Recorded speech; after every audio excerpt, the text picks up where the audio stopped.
자, 오늘은 고린도전서 9번째 시간입니다.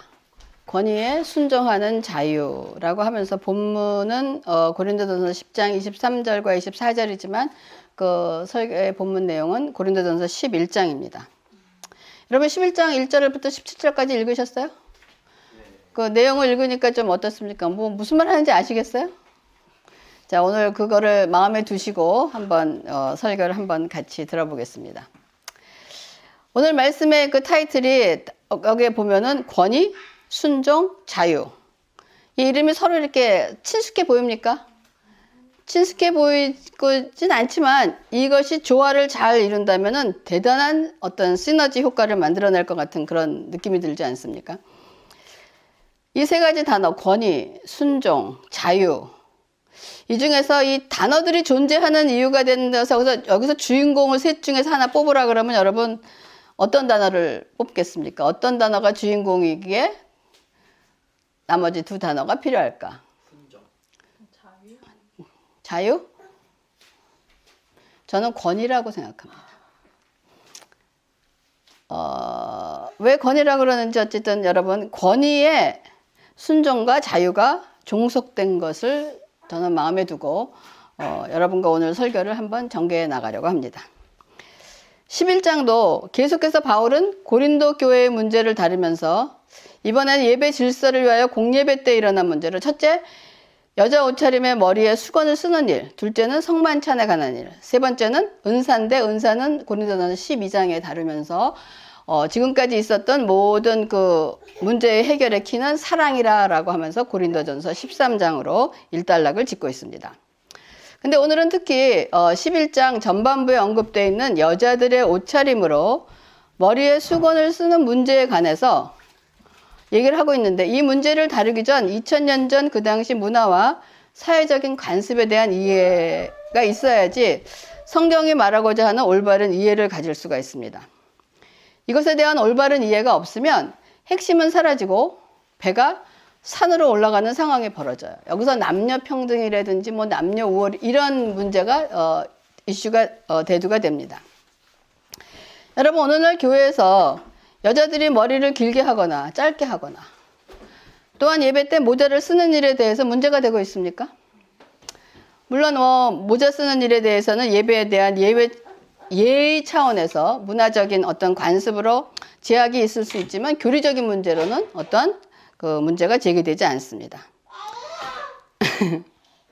그러면 오늘날 우리에게는 아무런 문제가 되지 않은 이 헤어 패션이 왜 2000년 전 고린도 교회에서는 교회를 혼란과 갈등에 빠지게 하는 이유가 돼서 바울이 이 문제를 지금 다르게 되어 있느냐 하는 것을 생각해 볼 수가 있습니다.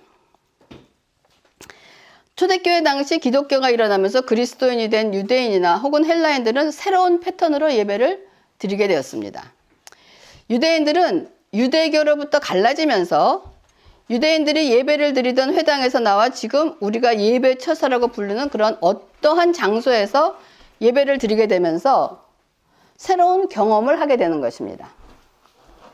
그러니까 유대교는 지금도 유대교 회당에 가면 남자와 여자의 예배 좌석이 분리되어 있습니다. 이렇게 우리가 섞여서 앉아있지 않습니다. 지금도. 그리고 회당에 가는 그들의 옷차림은 거의 검정색과 흰색, 어떤 유행을 찾아볼 수 없고 굉장히 수수한 그런 옷차림을 차리고 있습니다. 하일랜드 파크에 가면 토요일 아침에 가면 이런 모습은 아주 쉽게 그 회당에 가는 유대인들의 그 모습을 볼 수가 있습니다. 저렇습니다. 뭐 지금도 그렇고 여자들의 옷차림을 보세요. 거의 옷차림에 유행이 있습니까? 아이들도 어떠한 그 오늘 있는 어떤 이런 걸 찾아볼 수가 없습니다. 지금 21세기 유대교도 이런데 2000년 전 유대교의 상황을 여러분 충분히 상상할 수 있지 않습니까? 어떤 분위기였다는 거를. 그러나 이것은 유대인의 오랫동안 내려오는 관습이지 성경의 가르침은 아닙니다. 지금도 머리에 수건을 쓰고 예배 드리러 간 유대 여자들을 만나는 것은 그렇게 어려운 일이 아니에요. 저 여자 머리에 수건 썼잖아요. 그렇죠? 자기 그 스웨러하고 좀 비슷한 그런 거 쓰고 남자들도 저렇게 쓰고 이런 모습을 하고 있습니다.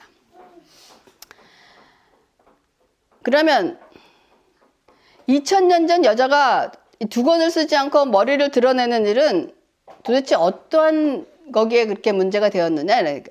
그 당시 여자들이 머리에 모를 쓰지 않은 것은 사회적인 관습으로는 거리의 여자라는 의미가 있었던 거예요.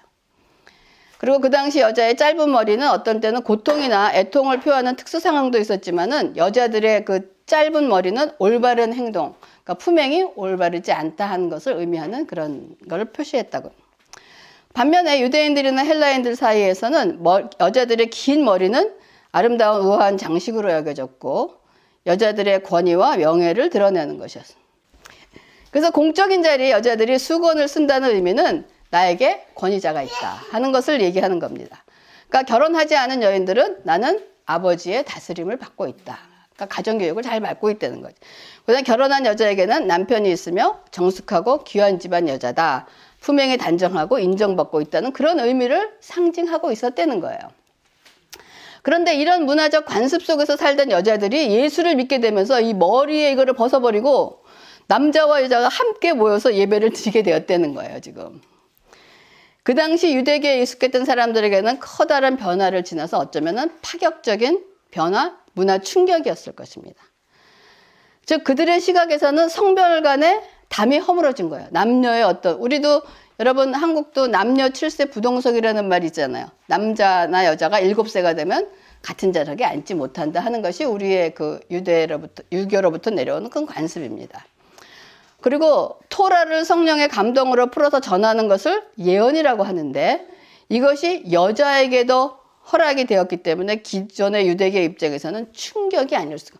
여자는 증인도 못 서고 넘버링 할 때 카운트도 안 되는데 여자에게 이 하나님의 말씀을 전하는 일이 허락이 됐다니까 이게 얼마나 충격이었겠습니까? 그래서 이런 문화적 사회적인 배경을 머리에 두고 오늘 고린도전서 11장을 읽어가면서 바울의 문제 해결에 대한 해답의 근본 정신이 무엇이고 이 문제 해결을 내리는 기준이 무엇이었는지 한번 우리가 살펴보겠습니다. 저는 고린도전서 11장 3절부터 17절까지 읽으면서 이건 바울이 아닌가? 할 정도로 바울이 펼치는 논리를 읽어가면서 서로 뭔가 이렇게 막 꼬여있는 느낌을 받았어요. 도대체 주장하는 게 뭔가, 바울이. 예수님 안에는 모든 율법으로 자유를 얻었으니 여자는 수건을 쓸 필요가 없을 뿐 아니라 남자나 여자가 같다는 논리적으로나 신학적으로는 맞는 주장입니다. 그럼에도 불구하고 바울은 공예배 시 여자들에게 수건을 쓰라고 권하고서 마치 우상은 아무것도 아니다.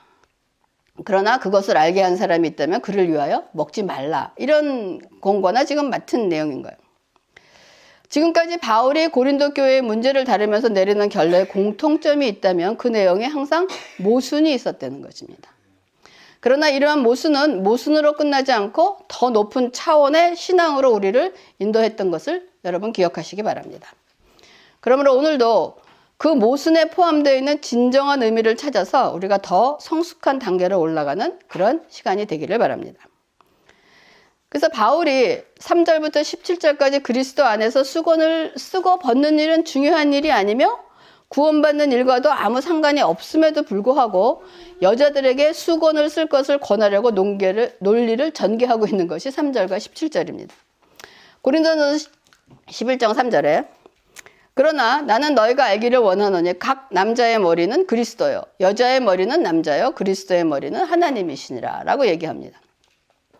여자의 머리는 남자, 남자의 머리는 그리스도, 그리스도의 머리는 하나님. 이것이 여자가 머리에 수건을 써야 하는 이유와 무슨 관련이 있습니까? 이 말을 듣는 여자분들은 할렐루야 아멘이 나오십니까? 아니면 뭔가 불편해요. 그럼 불편하면 왜 불편합니까? 무엇이 종속된 느낌이 들려나, 그렇죠? 꼭 남자에게 어떤 그러나 이것은 타락된 세상에서 갖게 된 현실적인 상황 때문에 우리가 그런 감정을 갖고 있는 것이지 하나님의 말씀을 온전히 이해하고 깨닫게 되면 그런 감정에서 전개되지 않습니다. 그리고 4절 이하에서 바울은 남자가 머리에 못을 쓰고 기도나 예언을 하면 그 머리를 욕되게 하는 것이라 모자를 쓰면 안 된다는 거야. 또 반대로 여자가 머리에 쓴 것을 벗고 기도나 예언을 하면 그 머리를 욕되게 하는 것이라고 하는데 저는 솔직히 바울이 주장하는 것이 무엇인지 확실하지가 않아요. 잘 모르겠어요.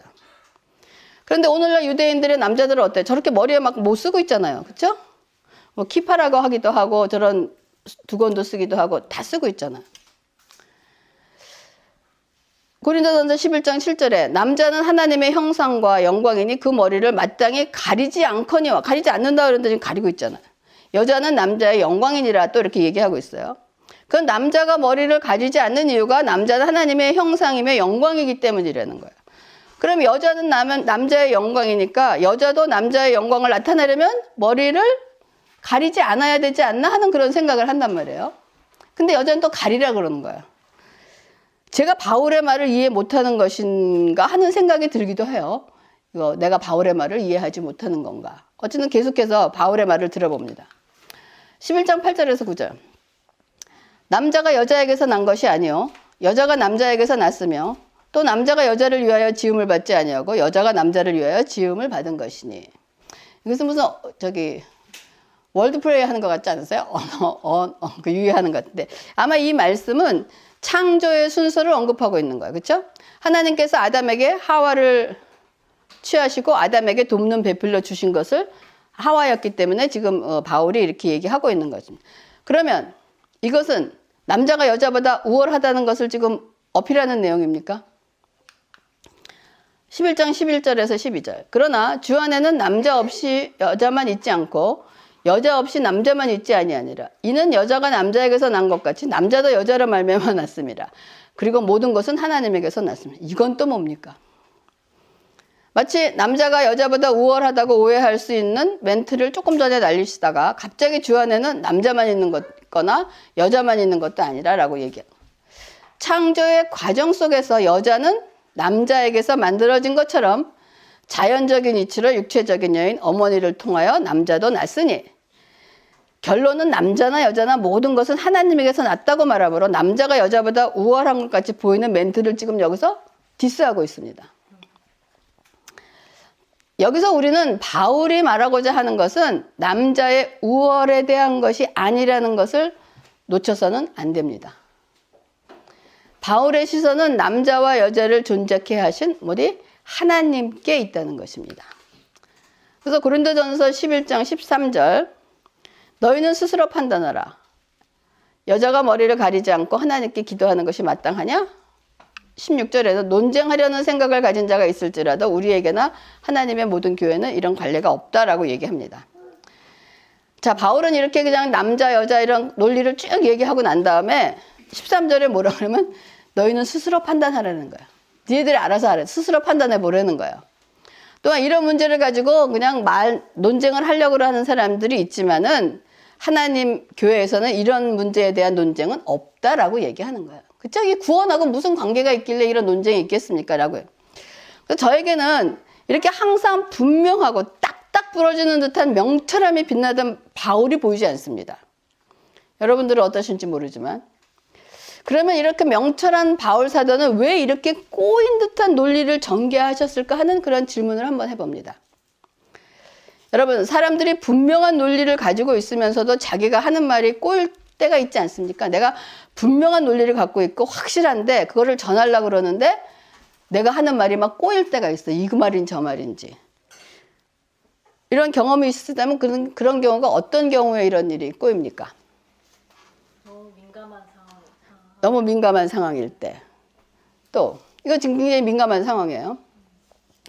저는 민감한 상황인데 그 말을 듣고 있는 대상이 그 내용을 이해하기가 어려운 거야. 그 무슨 말을 하려고 그랬는지 뭐 어려서 이해가 없는 건지 아니면 그거에 대한 지식이 없든 어쨌든 상대가 이해하기 어렵다. 아니면 자기가 핵심이라고 생각하는 주제를 그 말을 듣고 있는 상대의 처지하고 맞춰서 설명을 해주려는.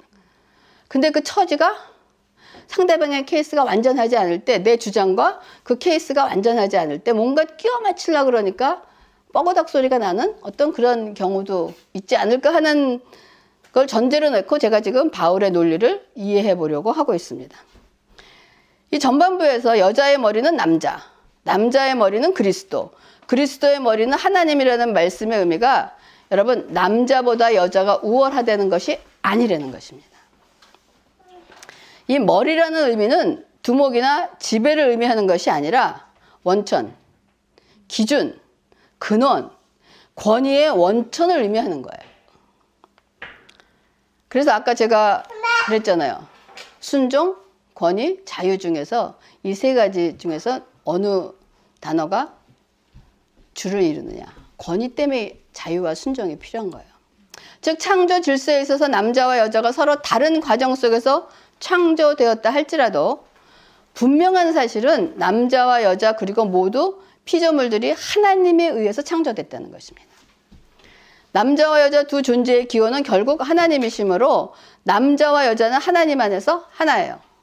그리고 동등하고 독립적인 존재가 아니라 하나님께 종속되어 있다는 것입니다. 그러므로 그리스도인들은 하나님께 종속되어 있는 존재이기에 하나님의 권위에 순종하는 것이 당연한 일입니다. 피리어드입니다. 여러분 바울이 머리 하면서 주장하고 싶었던 것은 하나님의 권위에 대한 순종을 가리키기 위해서 그 당시 권위의 순종을 나타내는 관습이 복음의 내용과 다르지 않기 때문에 그 기존의 관습을 따를 것을 지금 권면하고 있는 거예요. 이로 인해서 복음 전파에 걸림돌이 되지 않게 하기 위해서입니다. 그러니까 그리스도인으로서 하나님께 복종하는 일에 대해 이의를 제기하시는 분 계십니까? 안 계십니다. 창조 질서에 있어서 남녀 관계는 지금도 존속하지만 두 개체는 모두가 하나님의 사랑을 받는 여러분 각각의 인격체라는 것입니다. 그래서 사랑받는 각각의 인격체에게 하나님께 순종하는 방법을 보여주시기 위하여 남편과 아내의 역할에 각각의 임무를 주신 것이라는 것입니다.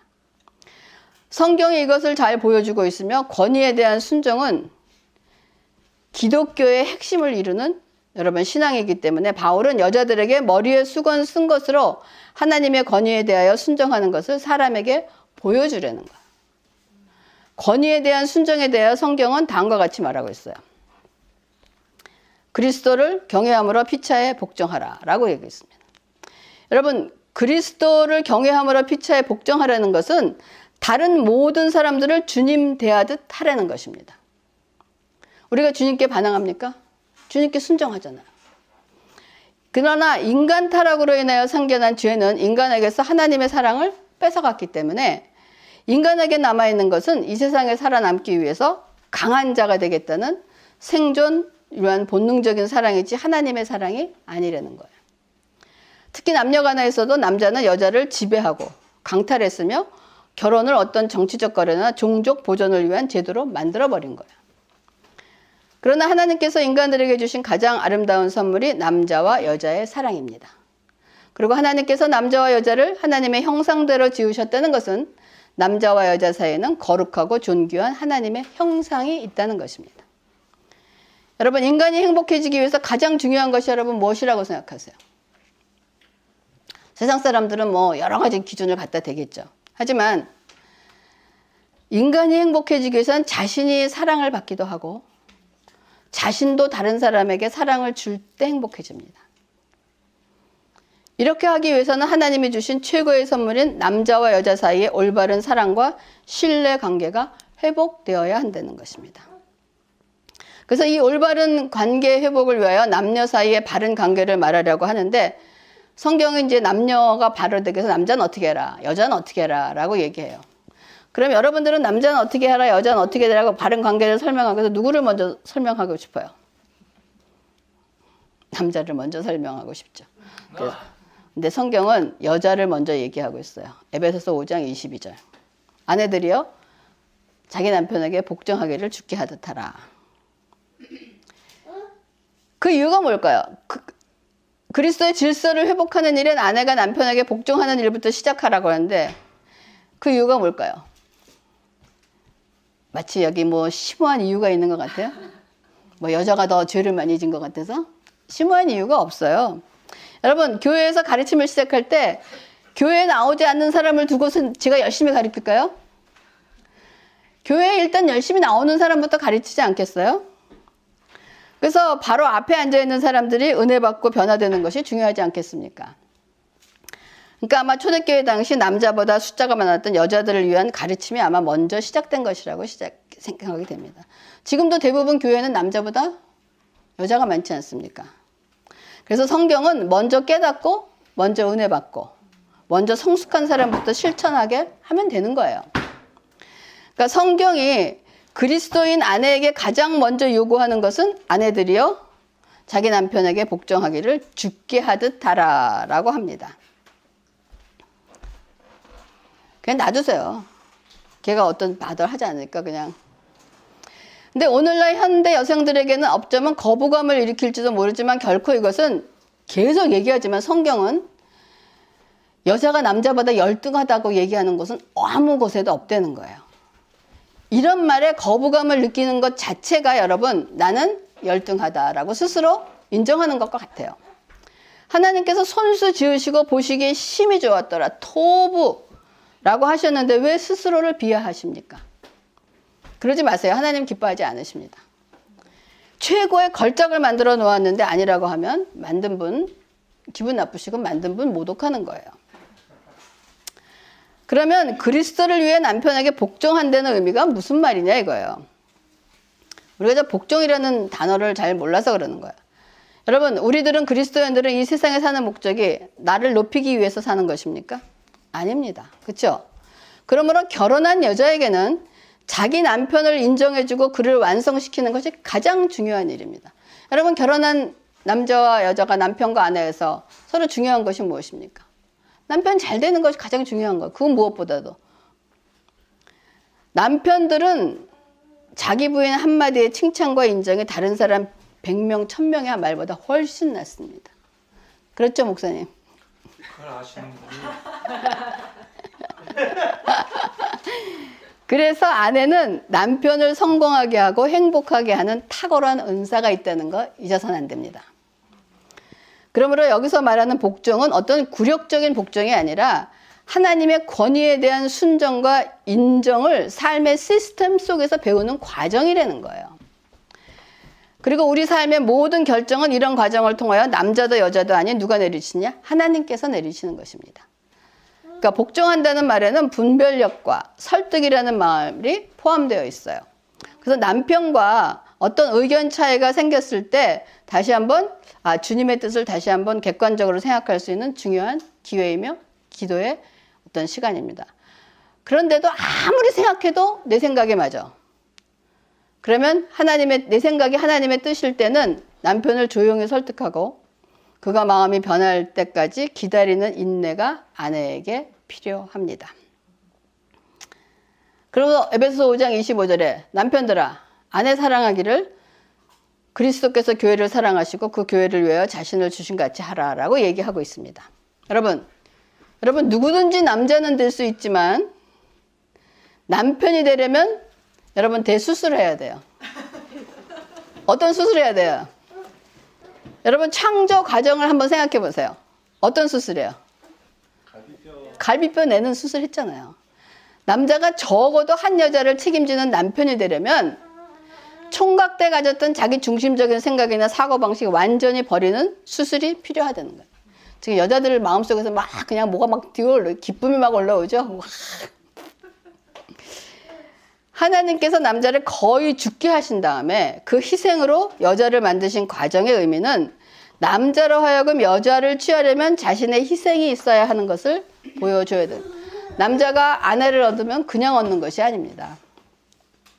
그러나 죄가 들어와서 남자는 힘으로 여자를 정복하고 할 수 있는 한 여자의 정체성을 갖지 못하도록 육체적인 사랑만 했으며 성을 상품화까지 해버린 것이 타락된 세상입니다. 그래서 남자들은 자신이 이전에 가졌던 세상적인 모든 야망, 욕망, 취미, 꿈까지도 이 갈비뼈와 함께 수술해서 하나님의 형상대로 지음을 받은 남녀의 사랑을 바르게 회복해야 할 책임이 남자들에게 있습니다. 그러면 남자의 역할이 무엇인가 이거예요. 부부관계나 남녀관계의 회복에서 여자의 책임보다 결정적으로 중요한 것은 전 남자의 책임이라고 생각해요. 이건 제 생각이 아니라 성경이 그렇게 말하고 있어요. 여러분, 복종하는 일과 그리스도께서 교회를 사랑하신 사랑으로 사랑은 어느 것이 더 쉬울까요?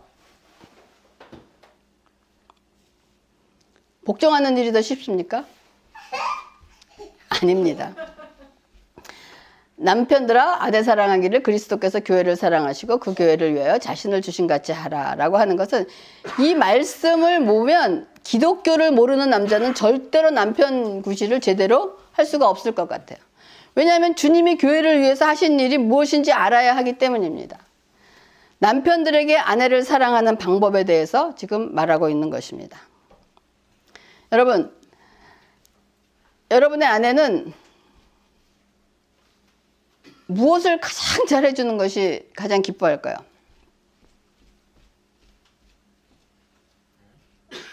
무엇을 해주면은 아내가 가장 기뻐할 것 같아요? 가방 사주는 거. 가방을 못 사주는 날이 못 오면 어떡합니까? 이렇듯 성경은 남자 여자와의 관계를 통하여 하나님의 창조의 목적인 하나님의 형상이 회복되기를 원하는 깊은 뜻이 있다는 거 여러분 잊지 마시기 바랍니다. 저는 바울은 이런 깊은 뜻을 알리기 위해서 이렇게 꼬인 듯이 어렵게 설명하면서 여자들에게 두 권을 쓰라고 얘기한 것이라고 이해하고 싶습니다. 지금 막 시작된 신앙의 출발선에 있는 고린도 성도들에게 예수 안에서 얻은 그 자유를 고집해서 교회에 분란을 일어나고 교회 밖의 사람들에게는 이상한 시선으로 바라보게 해서 교회를 오해 또는 왜곡되게 하는 일을 만들 필요가 있느냐 하는 것이에요. 굳이. 그래서 그리스도인들이요 주 안에서 얻은 자유는 사람에게 여러분 덕이 되고 교회에 유익이 되어야 한다는 것입니다.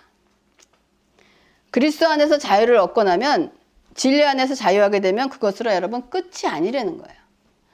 각각의 그리스도인들은 그리스도로부터 주어진 사명들이 있습니다. 그렇다면 이 사명을 감당하기 위하여 아내는 위로부터 있는 남편에게 순종하겠다는 의미로 머리에 수건을 쓰는 일이 그렇게도 어렵습니까? 우리의 자유는 남의 유익을 구하는 원칙을 벗어나면 안 됩니다. 그러기 위해서 내 자신이 낮아지고 절제하고 배려하고 넉넉함과 여유로움이 있어야 되는 거예요. 이 자유는 마음대로 하는 자유가 아니라 예수님을 바라보고 예수님이 기뻐하시는 자유여야 합니다. 여러분 아까 우리 목사님에게도 얘기했지만 아내는 남편이 무엇을 해주는 것이 가장 행복할 것인가 기쁠 것인가. 어떤 여자들은 돈을 많이 벌어다 주면 남편이 훌륭하고 존경해요 라고 얘기할지도 몰라요. 그러다가 돈을 못 벌어다 주면 돈을 못 벌어오는 날은 오면 존경 못 받습니다.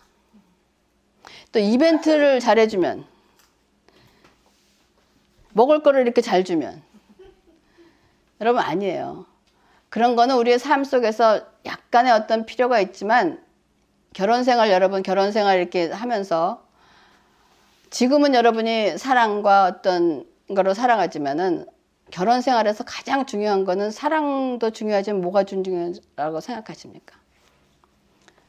부부간의 존경입니다. 리스펙이에요. 존경. 내가 우리 남편을 무엇으로 존경할 것인가? 내가 우리 아내를 무엇으로 존경할 것인가? 돈 잘 벌어다 주는 것으로 존경하면 돈 못 벌어오는 날 존경은 끝나게 되어 있습니다. 여러분 이거 굉장히 중요한 일이에요. 지금은 여러분들이 어떤 삶 속에서 여러 가지 재미도 있고 서로 사랑하고 하지만은 우리의 결혼 생활의 롱런은 하나님의 형상을 회복하는 것이 결혼의 목적입니다. 서로 간의 존경은 어디서 오느냐? 영적인 만족입니다. 그거 잊지 마시고 서로에게 남편도 아내에게 존경받고 아내도 남편에게 존경받을 때 서로 정말 하나님의 사람으로 영적인 것으로 리스펙트를 받는 여러분이 되기를 바랍니다. 그래서 예를 들어서 여러분 허드슨 테일러가 중국 1832년에 태어 1905년에 죽었는데 이 허드슨 테일러가 영국 신사입니다. 이 사람이 중국에 미셔너리로 간 거예요.